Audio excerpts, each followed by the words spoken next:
Estamos hoy aquí en el Museo de la Facultad de Odontología de la Universidad Nacional de Córdoba, un poco para contar la historia de la odontología y establecer de algún modo un parangón entre la historia de la odontología y los avances técnico-científicos que han llevado al tratamiento de la caries dental, que es la enfermedad con mayor incidencia y prevalencia de todas las enfermedades odontológicas que conocemos. Podemos hablar entonces de diferentes etapas, comenzando con una primera, que sería una etapa mágico-religiosa, para denominarlo de alguna manera, y donde el tratamiento de las patologías que afectaban los elementos dentarios o los tejidos duros del diente pasaban por los sacerdotes y los hechiceros, porque se suponía que estas patologías eran debidas a una maldición, por decirlo de algún modo, o a un castigo que los dioses habían impuesto a las personas. Y entonces el tratamiento lo imponían, lo llevaban adelante los hechiceros, los magos, los sacerdotes. Luego seguimos avanzando en el tiempo y ya se pasa a una etapa que podríamos denominar médica artesanal. ¿Por qué? Porque en realidad la profesión odontológica no existía como tal, y en realidad los que se encargaban del tratamiento de las dolencias de la boca eran los médicos. Los médicos, no con el concepto que hoy tenemos de médico, ¿no es cierto?, sino que eran también médicos medio hechiceros y con unos manejos más empíricos de la salud que lo que hoy conocemos. Por eso es que se relacionaban muchas veces las teorías de caries con anecdotarios que hoy suenan risueños. Por ejemplo, los asirios sostenían que la caries era producida por un gusano que estaba dentro del elemento dentario y que, cuando encontraba las condiciones aptas, salía del centro del elemento dentario, provocando el orificio que normalmente es en el que termina una caries. Sin embargo, esta época se confunde un poco con lo artesanal. ¿En qué sentido? En que había muchos prácticos dentales, porque hay que sostener que la odontología es ciencia pero también es arte, que, haciendo gala de su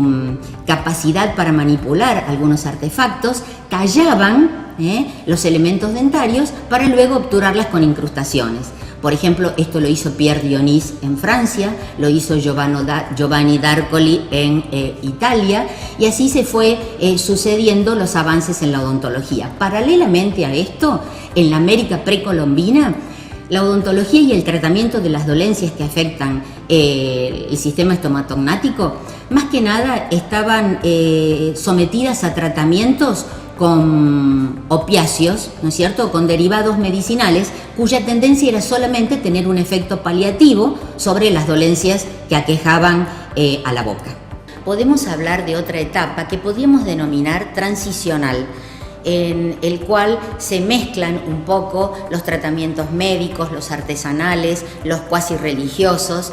No llegaba al estado en que hoy conocemos, sino que la caries seguía avanzando en un estado tal que llegaba a la destrucción total del elemento dentario, y el único tratamiento que cabía para establecer un parangón con el tratamiento de la caries es la extracción del elemento dentario. Para eso podemos presentar o con esa finalidad se puede presentar este aparato que se denomina llave de Garenschott y que consiste en una especie de cruz que se toma en forma dígito palmar y cuyos extremos van colocados en el elemento dentario. Estos serán sostenidos en el cuello del elemento dentario y, a través de movimientos,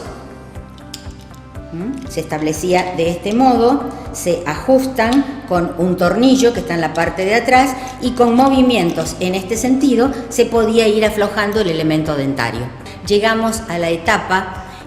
profesional, donde ya comienzan a utilizarse instrumentación mecánica para el tratamiento de los tejidos duros del elemento dentario. Y aquí nos encontramos con este que ven ustedes aquí, que es un torno a pedal, que se trata de un eje y una biela que es accionado a través de un pedal. En realidad, el uso de este tipo de aparatología se basó en las máquinas de coser Singer, ¿no es cierto?, que transmitían a través de una cuerda el movimiento a una pieza de mano que hacía girar en el extremo el instrumental rotatorio. Este tipo de aparatología tuvo como ventaja que se pasó prácticamente de la época aquella cuasi empírica de la llave que veíamos hace un rato y que terminaba siempre el tratamiento con una extracción dentaria, al tratamiento de los tejidos duros para establecer una especie de tallado cavitario, de escultura dentro del elemento dentario propiamente dicho, al que generalmente terminaba dándosele una forma de caja destinada a mantener inmóvil el material de obturación.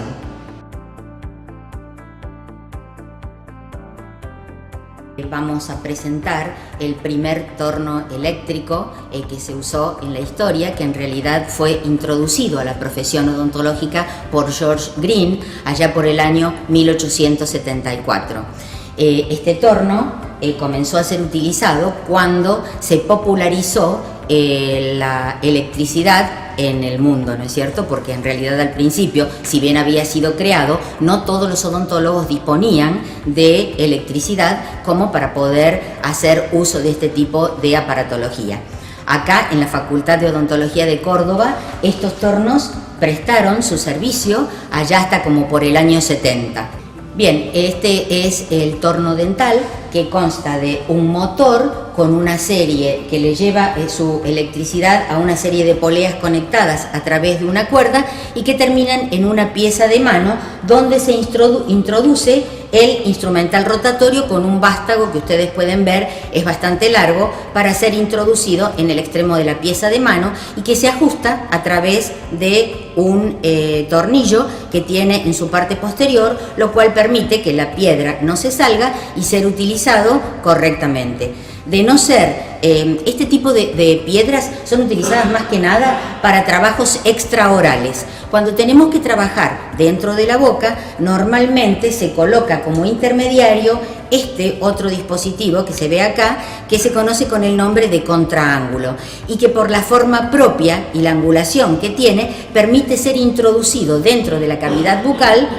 sin inconvenientes y poder maniobrar tanto para el sector inferior cuanto para el sector superior de la boca. En realidad, de pasar de un torno a pedal a un torno eléctrico, mejoró la velocidad de trabajo. Como ya hemos visto con el torno a pedal, el empleo de este tipo de aparatología implicaba varias sesiones en el tratamiento de la caries, que muchas veces terminaba desalentando a los pacientes en la consulta odontológica, porque el arreglo, por así decirlo de algún modo, la obturación de un elemento dentario llevaba varias obturaciones, ¿no? Con el consecuente cansancio, que traía a los pacientes en el tratamiento. Esto marcó una verdadera diferencia entre el antes y el después de la introducción de electricidad en la manipulación de este tipo de aparatología, que en primer lugar trabajaban a bastante baja velocidad, no superaban las 4.000 revoluciones por minuto, pero el giro de aproximadamente 4.000 revoluciones por minuto generaban una gran vibración y sobrecalentamiento del extremo y de la pieza dentaria, lo cual generaba dolor. Sin embargo, estos tornos han coexistido con nosotros y con los estudiantes de esa época en la Facultad de Odontología aproximadamente hasta el año 1970.